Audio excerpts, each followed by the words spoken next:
जय हिंद दोस्तों इस वीडियो में हम लोग प्रैक्टिस फर्स्ट का जीके जीएस हम लोग देखेंगे। सामान्य ज्ञान और जागरूकता का क्वेश्चन देखेंगे और उससे किस तरह से क्वेश्चन बनते हैं और किस तरह से अनुमान आता है उसको हम लोग इस सभी वीडियो में देखेंगे। तो गाइस चलिए प्रैक्टिस सेट का जीके और जीएस को हम लोग सॉल्व करते हैं। दोस्तों देखिए, सामान्य ज्ञान एवं सामान्य जागरूकता का पहला क्वेश्चन दिया हुआ है कि निम्नलिखित में से किसको शक्तिशाली सरदारों में से एक चहलगनी के विनाश का श्रेय दिया जाता है, यानी कि चहलगनी का विनाश का श्रेय किस सरदार को दिया जाता है। तो आप लोग जानते हैं कि उसका सरदार का इसी ने बलवन ने इन चहलगनी वाले 40 सरदारों के समूह का विनाश किया था और उसके बाद स्वयं राजा बन गया था गाइस। इसे आप लोग जानते ही होंगे। अगले क्वेश्चन की तरफ बढ़ते हैं। लिखा है खलीफा से प्रतिष्ठा पात्र मांगने और प्राप्त करने के वाला प्रथम सुल्तान कौन था। तो आप लोग जानते हैं कि इल्तुतमिश पहला सुल्तान था जिसने खलीफा से प्रतिष्ठा से पत्र मांगा और उसके बाद वहाँ का सुल्तान, दिल्ली का सुल्तान बना था गाइस,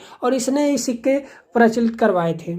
और गाइस अगले क्वेश्चन की तरफ बढ़ते हैं। अगला क्वेश्चन दिया है कि भक्ति प्रचारक शंकर देव ने निम्नलिखित प्रादेशिक भाषाओं में से किस भाषा में किसको लोकप्रिय बनाया था, यानी कि किस भाषा को उन्होंने सबसे ज़्यादा लोकप्रिय बनाया था। तो गाइस ये आंसर है डी नंबर, असमिया भाषा को उन्होंने लोकप्रिय बनाया था, जो कि प्रादेशिक भाषाओं में से थी। गाइस अगला क्वेश्चन लिखा हुआ है कि निम्नलिखित में से किस सिख गुरु ने गुरु नानक की जीवनी लिखी थी। तो गाइस गुरु अंगद देव ने इनकी जीवनी लिखी थी, तो जो कि राइट आंसर ए आप लोगों का हो जाएगा। अब अगला क्वेश्चन की तरफ बढ़ते हैं। अगला क्वेश्चन देखिए, लिखा हुआ है कि संसदीय सरकार का अर्थ होता है। तो गाइस संसदीय सरकार का अर्थ होता है जो संसद के प्रति उत्तरदायी हो। तो देखिए तो हम लोग विकल्प देखिए, लिखा है संसद द्वारा चलाई जाने वाली सरकार। दूसरा नौकरशाह की सरकार, वह सरकार जिसमें मंत्री परिषद संसद के प्रति उत्तरदायी हो। तो जी गाइस ये सी वाला राइट आप लोगों का आंसर हो जाएगा, क्योंकि मंत्री परिषद संसद के प्रति उत्तरदायी होने चाहिए, वही संसदीय सरकार कहलाती है। ये लिखा हुआ है कि कौन सा वक्तव्य असत्य है, यानी कि एक 4 वाक्य दिया हुआ, कौन सा इसमें से असत्य है उसे दिखाना है गाइस। तो लिखा है कि संसदीय प्रणाली में वास्तविक प्रमुख और नाममात्र का प्रमुख दोनों होते हैं, परंतु अध्यात्मात्मक प्रणाली में केवल एक ही सत्ता, मतलब सत्ता जो होती है वो एक ही के पास प्रमुख होती है। अगला देखिए, लिखा है संसदीय प्रणाली में प्रधानमंत्री का नेतृत्व होता है, परंतु अध्यात्मात्मक प्रणाली में राष्ट्रपति सरकार का नेतृत्व करता है। तो ये तो सही बात है। देखिए तीसरा, संसदीय प्रणाली में विधायिका और कार्यकारिणी के बीच सामंजस्य होता है, परंतु अध्यात्मात्मक प्रणाली में विधायिका और कार्यकारिणी के बीच पृथक्करण होता है। और अगला देखिए, लिखा है कि संसदीय प्रणाली में संप्रभुत्व संसद में निवास करती है, परंतु अध्यक्षात्मक प्रणाली में राष्ट्रपति संप्रभुत्व होता है। तो गाइस यही आप लोगों का औसत हो जाएगा, जो कि विकल्प नंबर डी दिया हुआ है, जो कि ये गलत है। तो यही औसत है, तो यही आप लोगों का आंसर हो जाएगा गाइस। अगला क्वेश्चन लिखा है कि डॉक्ट्रिन ऑफ लैप्स, यानी कि व्यापंगतता का सिद्धांत किसने लागू किया था। तो इसका सिद्धांत लॉर्ड डलहौजी ने लागू किया था। तो विकल्प नंबर सी आप लोगों का सही हो जाएगा। अगला देखिए, लिखा है कि निम्नलिखित में से साइमन कमीशन का बहिष्कार किया था, यानी कि कौन साइमन कमीशन का कौन सा कारण था कि भारतीयों ने इसका विरोध किया था। तो देखिए लिखा है कि वह भारतीयों की सिविल स्वतंत्रता को दबाना चाहता था, वह भारत के बंटवारा करना चाहता था, वो उसमें केवल गोरे को कमीशन था, उसमें भारतीयों का प्रतिनिधित्व नहीं था। तो गाइस यही आप लोगों का आंसर राइट हो जाएगा, क्योंकि उसमें जितने भी थे वो सभी गोरे लोग थे, यानी कि विदेशी थे, सब अंग्रेज थे, उसमें भारतीयों का कोई प्रतिनिधित्व नहीं था, जिसका वो लोगों ने साइमन कमीशन का काफ़ी विरोध किया गया था, जिसमें लाला लाजपत राय विरोध में काफ़ी प्रमुख नेता बन थे। गाइस अगला क्वेश्चन लिखा हुआ है कि निम्नलिखित में से किस निर्णय में कहा गया कि धर्मनिरपेक्ष और संघवाद भारतीय संविधान का मूल विशिष्टियां हैं। तो गाइस ये आप लोगों का बी वाला हो जाएगा। MRI बम्बई मामला जो था, इसमें कहा गया था कि जो निम्नलिखित में से धर्मनिरपेक्षता और संघवाद भारतीय संविधान का मूल विशिष्टियां हैं। तो गाइस आप लोगों का बी वाला इसका राइट आंसर हो जाएगा।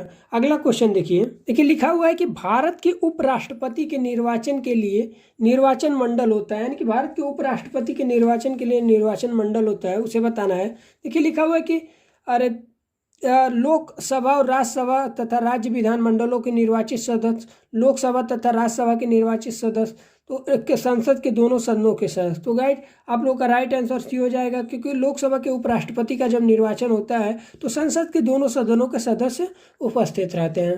गाइस अगला क्वेश्चन है, विदेशों को भेजे जाने वाले विभिन्न संसदीय प्रतिनिधित्व मंडल के लिए सांसदों का नामांकन निम्नलिखित में से कौन करता है? तो गाइस इसका नामांकन लोकसभा का अध्यक्ष करता है, जो कि स्पीकर कहलाता है। वही इसका अध्यक्ष को, उन्हीं लोगों को पारित करता है, तभी वो लोग विदेश जा सकते हैं। गाइस अगला लिखा है कि भारतीय संविधान में अवशिष्ट शक्तियाँ किसको सौंपी गई हैं? गाइस भारतीय संविधान में अवशिष्ट शक्तियां सभी संसद को सौंपी गई हैं, क्योंकि कोई भी नियम कानून जो होता है वो संसद बनाता है, संसद में बैठे मंत्री बनाते हैं, सांसद बनाते हैं। तो कुल मिलाकर के सभी शक्तियां संसद में निहित होती हैं। गाइस अगला क्वेश्चन लिखा हुआ है कि चंद्रमा की पृथ्वी से दूरी कितनी है? तो गाइस चंद्रमा की पृथ्वी से दूरी कितनी है? तो 384,000 किलोमीटर दूरी है, जो कि विकल्प नंबर डी आप लोग का राइट आंसर हो जाएगा। गाइस अगला क्वेश्चन लिखा हुआ है गाइस कि वायुमंडल के निचले भाग में हाइड्रोजन क्यों नहीं पाया जाता है? तो हाइड्रोजन आप लोग जानते हैं कि वो बहुत ही हल्का होता है, जिसके वजह से वो हमेशा ऊपर रहता है। क्योंकि हम लोग जब भी गुब्बारे में देखते हैं तो गुब्बारा एकदम ऊपर, हमेशा हाइड्रोजन वाला गुब्बारा अगर लेंगे तो जो हाथ से छूटेगा तो हमेशा एकदम ऊपर की तरफ भाग जाएगा, वो दिखाए, और कुछ समय में तो एकदम आसमान में चला जाता है। तो इसीलिए क्योंकि उसकी जो गैस होती है बहुत हल्की होती है। तो आप लोगों का विकल्प नंबर बी आपका राइट आंसर हो जाएगा। गाइस ये गाइस अगला कह रहा है कि पेट्रोल में लगी आग को बुझाने में जल प्रभावित नहीं होता है, क्यों? आखिर में क्या कारण है कि जब पेट्रोल में आग लगती है तो हम लोग बालू या फिर मट्टी फेंकते हैं या फिर अग्निशामक यंत्र का प्रयोग करते हैं, वहाँ पर पानी क्यों उसका प्रभावी नहीं होता है? तो गाइस सबसे सिंपल कारण है क्योंकि पानी और पेट्रोल मिश्रण है, जिसके वजह से वो उसका प्रभावी कारण नहीं बन पाता है। तो इसका राइट आंसर आप लोगों का डी गाइस हो जाएगा, जो कि वो एक दूसरे के अमिश्रण है। और गाइस अगला क्वेश्चन लिखा है कि राष्ट्रीय कृषि विपणन संस्था कहाँ पर स्थित है? तो राष्ट्रीय कृषि विपणन संस्था जयपुर में स्थित है, जो कि राइट आंसर आप लोगों का बी हो जाएगा। गाइस अगला क्वेश्चन लिखा है कि गन्ना जड़ नहीं है तना है, क्यों? आखिर में क्या कारण है कि गन्ना जो है जड़ नहीं है तना है? तो गाइस इसका राइट आंसर आप लोगों का सी हो जाएगा, क्योंकि उसमें गांठें और पोरियां होती हैं। क्योंकि आप लोग जानते हैं कि गन्ना क्या होता है, गठीला होता है, उसमें इस तरह से गांठ बना होता है, इस तरह से तो गांठें होता है, और उसमें एक पोरी इसको पोरी बोला जाता है, पोरियां कहलाती हैं। यानी कि जो 4 अंगूर 5 अंगूर का एक होता है, उसके बाद गांठ लगी होती है, तो उसे पोरी बोला जाता है। तो वही पोरी होती है और गांठ होती है, इसीलिए। अगला देखिए लिखा हुआ है कि निम्नलिखित में से किसने भारत के मुख्य निर्वाचन आयुक्त के रूप में 15 मई 2022 को पदभार संभाला था? तो गाइज इसका राइट आंसर ये हो जाएगा, क्योंकि 15 मई 2022 को राजीव कुमार ने निर्वाचन आयुक्त का पदभार संभाला था। गाइज अगला क्वेश्चन लिखा हुआ है कि निम्नलिखित में से किस पर्वतारोही ने 26वीं बार एवरेस्ट फतह कर मई 2022 में अपना ही बनाया हुआ रिकॉर्ड तोड़ दिया था?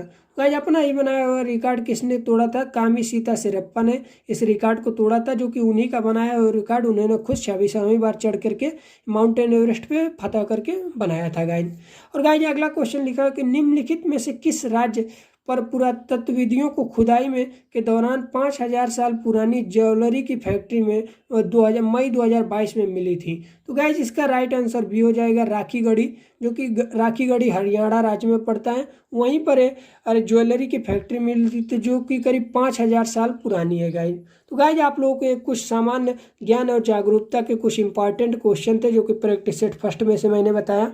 और गाइज अच्छा लगा हो तो प्लीज़ वीडियो को लाइक शेयर और चैनल को सब्सक्राइब कर दीजिए। मिलते हैं अगले वीडियो में। धन्यवाद दोस्तों।